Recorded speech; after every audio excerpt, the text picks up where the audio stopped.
Assalamualaikum warahmatullahi wabarakatuh. Salam sejahtera buat kita semua. Perkenalkan, nama saya Imam Fahrudin dari Universitas Semputan Tular. Pada malam hari ini saya akan mempresentasikan mengenai mata kuliah psikologi sosial. Yang pertama mengenai prasangka dan yang kedua mengenai konflik. Baik, untuk prasangka kita bahas. Sebelumnya saya akan mengilustrasikan mengenai prasangka. Yang pertama, ada tetangga yang tiba-tiba membeli barang-barang baru, kulkas, motor, TV, dan lain-lain. Ada yang berprasangka karena habis menang lotre, pasang pesugihan, atau hasil korupsi suaminya. Yang kedua, teman sekelas mendapatkan nilai yang baik. Ada yang berprasangka karena dekat dengan dosen, mencontek, atau karena beruntung saja. Yang ketiga, Jokowi mampu memenangkan pemilihan presiden periode lalu. Ada yang berprasangka karena melakukan praktek money politik atau merubah hasil suara. Lalu apa sih prasangka itu? Definisi prasangka menurut Baron and Byrne pada tahun 2004, prasangka adalah sikap negatif terhadap anggota dari kelompok sosial tertentu. Menurut Search dan kawan-kawan tahun 1991, prasangka adalah penilaian negatif terhadap kelompok atau seorang individu yang didasarkan pada keanggotaan kelompok. Perasaan suka dan tidak suka pada objek prasangka yang dapat mempengaruhi perilaku.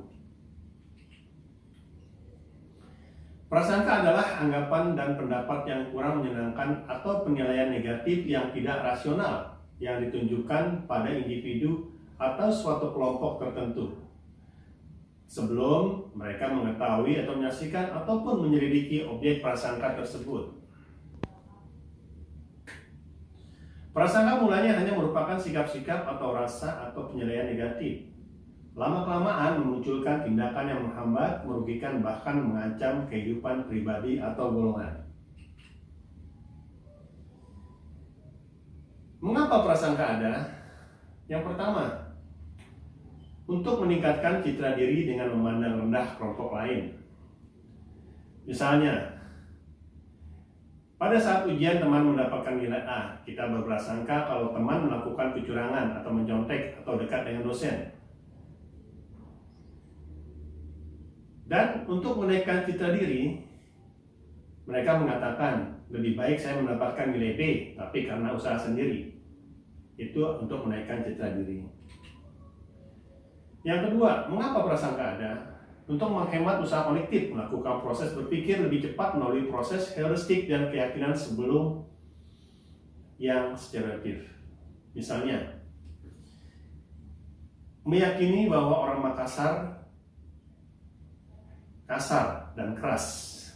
Maka saat bertemu dengan orang Makassar, keyakinan itu yang digunakan untuk memberikan respon. Berikutnya, ada jenis-jenis prasangka. Prasangka yang pertama, prasangka agama. Contoh, di dalam komunitas agama Hindu, umat Islam dianggap teroris. Prasangka etnik. Orang Jawa dikenal dengan orang ulet dan orang Batak dikenal dengan orang keras. Yang ketiga, prasangka sosial. Contohnya, menurut pandangan orang kaya, orang miskin itu adalah orang yang pemalas, tidak suka menabung, menjadikan orang kaya tidak memperbolehkan anaknya bermain dengan orang miskin. Dan orang miskin menjadi berpikir bahwa orang kaya itu orang yang sombong dan pelit. Selanjutnya, prasangka gender. Contohnya, diperoleh karena adanya gender. Prasangka jenis kelamin, contohnya, mahasiswa ganteng yang baru banyak disukai mahasiswa di kelasnya, mahasiswi di kelasnya.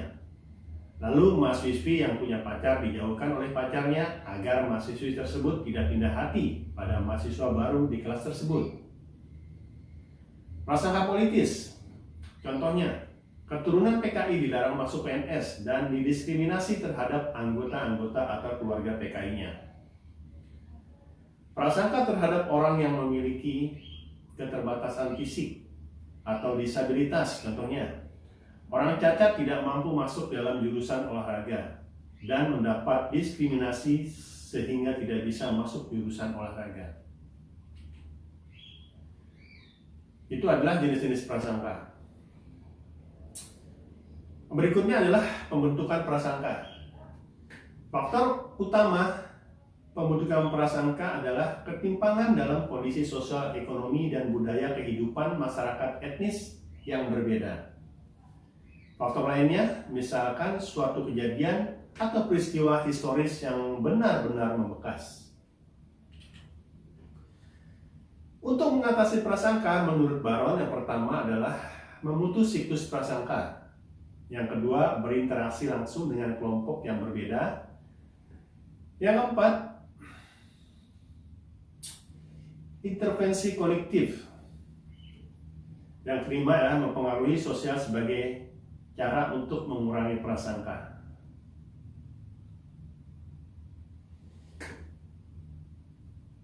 Komponen-komponen pendukung prasangka. Yang pertama adalah jarak sosial, kedua diskriminasi, ketiga stereotip, keempat propaganda, kelima desas-desus, yang keenam atribusi. Yang pertama, terbentuknya jarak sosial. Dengan adanya penyelidikan yang cukup lama, terlihat bahwa social distance dihembuskan dari grup yang mendominasi sesuai dengan status dan sudut pandangnya, agar grup-grup yang lemah atau grup-grup minoritas dapat diterima ke dalam grup mayoritas. Mau tidak mau harus menyesuaikan diri dengan kelompok mayoritas dan ia harus menerima status yang diberikan. 2. Menurut observasi Alport berkesimpulan bahwa social distance dalam suatu masyarakat hanya terdapat pada masyarakat yang heterogen, yang di dalamnya terdapat kelompok-kelompok yang memiliki fungsi dan interest yang berbeda-beda. Terbentuk jarak sosial yang ketiga, adanya rasa superioritas atau hubungan kelompok atas kelompok yang lain. Yang keempat, karena adanya perbedaan. Yang kelima, prasangka timbul karena kesan yang menyakitkan atau pengalaman yang tidak menyenangkan. Prasangka timbul karena adanya anggapan yang sudah menjadi pendapat umum atau kebiasaan di dalam lingkungan tertentu. Seperti orang berprasangka pada status ibu tiri yang dianggap jahat dan sebagainya. Diskriminasi adalah tingkah laku negatif yang ditujukan kepada anggota kelompok sosial yang menjadi objek prasangka. Misalnya, anggota kelompok yang tidak mendukung pada suatu pemilihan umum dipersulit dalam kepengurusan administrasi. Objek prasangka bisa berupa yang pertama rasial, yaitu ras kulit hitam menjadi warga negara kelas 2. Yang kedua etnis Tionghoa dilarang merayakan Imlek. Yang ketiga agama, syarat diterima bekerja harus agama X, agama tertentu. Contoh diskriminasi, terdapat sikap negatif yang tidak dapat diekspresikan secara langsung karena alasan yang pertama hukum, kedua tekanan sosial, ketakutan dikucilkan. Prasangka dapat terjadi secara turun-temurun, demikian juga diskriminasi. Karena diskriminasi muncul karena adanya prasangka. Selanjutnya stereotip. Stereotip merupakan gambaran atau tanggapan tertentu seseorang terhadap individu atau kelompok yang diprasangkai stereotip. Oleh Mayor Polak diartikan sebagai suatu contoh ejekan. Menurut Johnson, stereotip ada 4 cara. Yang pertama, stereotip mempengaruhi apa yang kita rasakan dan kita ingat berkenaan dengan tindakan orang-orang dari kelompok lain. Yang kedua, stereotip membentuk penyederhanaan gambaran secara berlebihan pada kelompok lain. Individu cenderung untuk begitu saja menyamakan perilaku individu kelompok lain sebagai tipikal yang sama. Yang ketiga, stereotip dapat menimbulkan pengkambing hitaman. Selanjutnya propaganda. Propaganda adalah alat meyakinkan seseorang terhadap suatu pandangan atau cita-cita seseorang bermacam-macam propaganda, antara lain. Yang pertama, progresif, yaitu mengganti ideologi lama dengan ideologi baru. Reaksioner, yaitu mencegah perkembangan sosial dan timbulnya ideologi baru. Konservatif, yaitu mempertahankan ideologi. Selanjutnya, desas-desus. Desas-desus adalah suatu gejala sosial psikologis yang menarik perhatian bagi ahli fisiologis. Karena yang pertama, desas-desus itu terjadi di mana saja di dalam tiap-tiap masyarakat. Dua, desas-desus mempunyai pengaruh besar bagi kehidupan masyarakat dan orang-orang dalam masyarakat. Jadi, desas-desus adalah pemberitahuan lisan atau tulisan dari orang per orang pada orang lain. Macam-macamnya, bisa desas-desus yang merembes, berkuat, dan bertahan. Atribusi. Teori atribusi diperkenalkan oleh Fritz Heider pada tahun 1958. Pertama kali mengenai atribusi kausalitas. Atribusi merupakan proses menyimpulkan motif, maksud, dan karakteristik orang lain dengan melihat pada perilakunya yang tampak. Hal ini dikemukakan oleh Baron dan Ben pada tahun 1979. Contoh, bayangkan Anda sedang mengamati seorang perempuan terburu-buru di bandara dan mendorong orang-orang di sekitarnya yang menghalangi jalan. Apakah hal ini menandakan bahwa perempuan tersebut memang kasar dan tidak sabaran? Belum tentu. Mungkin saja dia sedang bergegas, khawatir tertinggal pesawat. Karena dalam kesehariannya, makan saja dia orang yang pemalu dan sopan. Kejadian di bandara hanyalah sebuah pengecualian. Jadi